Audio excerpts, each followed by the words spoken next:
ne mai bakin ciki, mutum ne mai hassada, mutum ne mai kyashi. Idan mutum ya je London ko ya je China da kudin uwar ka yaje, ko da kudin uban ka yaje.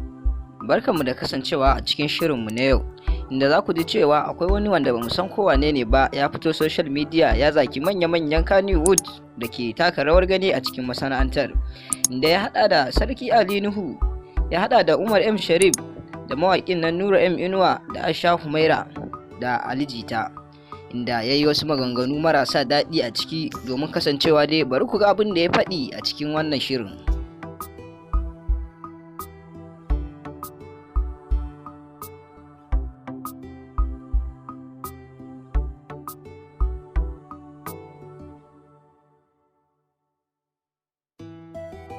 A nan kuma za mu ga inda shi Nura M Inuwan ya yi martani, ya ɗauko postin ɗin da shi wancan na farkon da ya gaya musu maganganun ya yi tagin, ya yi magana.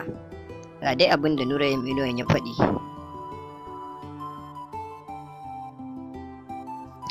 Yake cewa Allah ya sani ban yi maula gurin wani ba, kuma ban yi tallan Buhari ba bare Yahaya.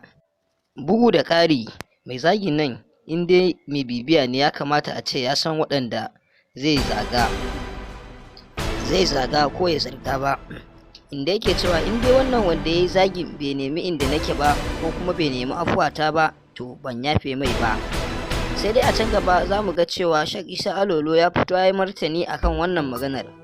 To dai ga abin da shi Shak Isa Alolon yake faɗi. Yanzu nan na zo wuce a can na wancan yana ta ihu yana kikin rubutu menene gashi abin da yake faruwa, wai wannan wuri ya je London ya yi menene waye wancan duna to wai banda abin ka abuwa waye bai san halin duna ba. Ai duna bari ga maka duk duniya in dai ka taɓa rayuwa da shi to ka san shi mutum ne mai bakin ciki, mutum ne mai hassada, mutum ne mai kyashi. Idan mutum ya je London ko ya je China da kudin uwar ka yaje, ko da kudin uban ka yaje, uban ka ne biya mai, da izinin uban ka yaje, uban ka ya biye shi, to ina ruwanka? Me ya shafe ka? Ya nemi agaji gurin uban ka, kamar yadda kake cewa kana ne ba ka neman agaji a gurin uban ka. Kai akwai wanda yake neman agaji a gurin ubansa ne? Shi akwai mai neman agaji a gurin ubansa? Kaka bari in ga maka, duk wanda ya san duna bayan da yake mun rayu da shi mun san shi, bakin ciki a rayuwarsa kamar yadda shi bai taba taimakon kowa ba. An yi harkar barau, an yi rabo ba a baka ba, baka da rabo. Kana da tauhidi ai baka da rabo ne, inda rabo ko ana kinka dole sai an baka da rabo. An hana ka, kai ba za ka yi zuwa ka kwaci abin nan ba, sai dai ka je ka yi ta bidiyo kana soke burku, kana zage-zage, kana hauka. To duk abin da za ka yi sai dai ka tsaya fa iya zage-zage, banda wannan abin da za ka yi bayan wannan. Kuma London yanzu ka fara gani a ne, duk dai London ce ko ya babba barin da maka ka yi zuwa London ba a saba ne. Kaga an ka rabu da iyaye lafiya shi ya ga kai kana da yakini ya rabu da iyayensa lafiya ne, kai ka taɓa jin wannan ne? Kai dai kawai a sha ne. Ai duk mutum da ya rabu da iyayensa lafiya ma akwai turbar da ya ɗauka ma za ka gane haka. Ba yadda za a yi haka, kurin mutum bai san da zaman ka ba, bai damu da rayuwar ka ba, ba lissafin aiki ba, ba ka gabansa yana yin rayuwarsa, haka kurin ka zo ka sashi a gaba kana zagin sa babu gaira babu dalili. In ba hasara ba mecece wannan?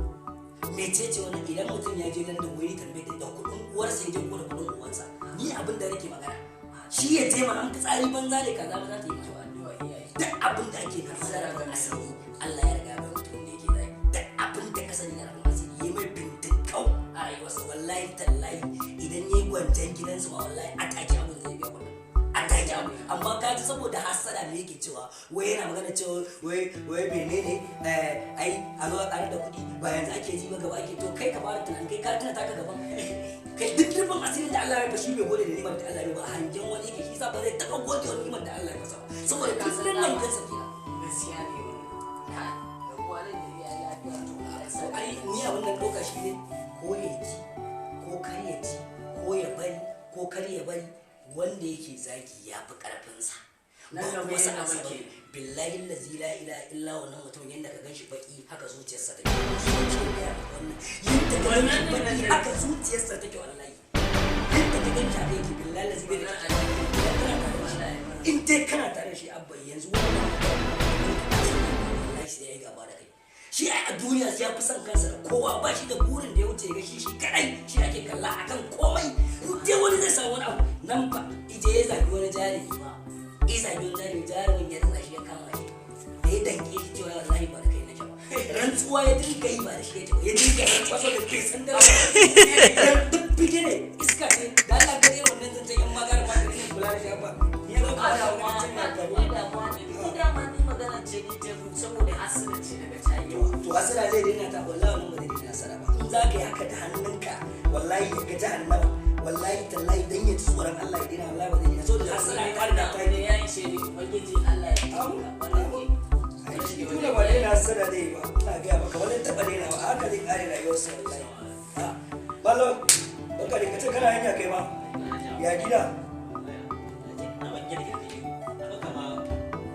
wallahi abba ne ke ban labari wai duna ya je na yin wallahi hukar nasa duna ne na karka sani duna sarkin asara tuna mai ƙarya ta siye da siyarwa me yake siyarwa ƙarya yanzu misali kowa ya san yan mota na gaskiya waye bi san yan mota na alasan wallahi har da mota yake don muna zuwa muna ganin me yake yi ana siya a gurinsa ana gani sarki ai yana kawo mota amma shi da zai ƙarya ya tabbatar uwar me yake shi waye taɓa tambayar sa waye ba sai shi da ba ai duk mutumin da yake kallon mutane kullum yake kallon su ba shine ba mutumin kirki ba ai ba za ka taɓa al'umma annabi Muhammad sallallahu alaihi wasallam jami'i kace ba mutanen arziki bane kuma kai kace kai mutumin arziki shine idan ba matan kwarai sai to zuciyarsa ce ba ta da shi kullum a duniya ba shi da burin da ya wuce aiwata yan fim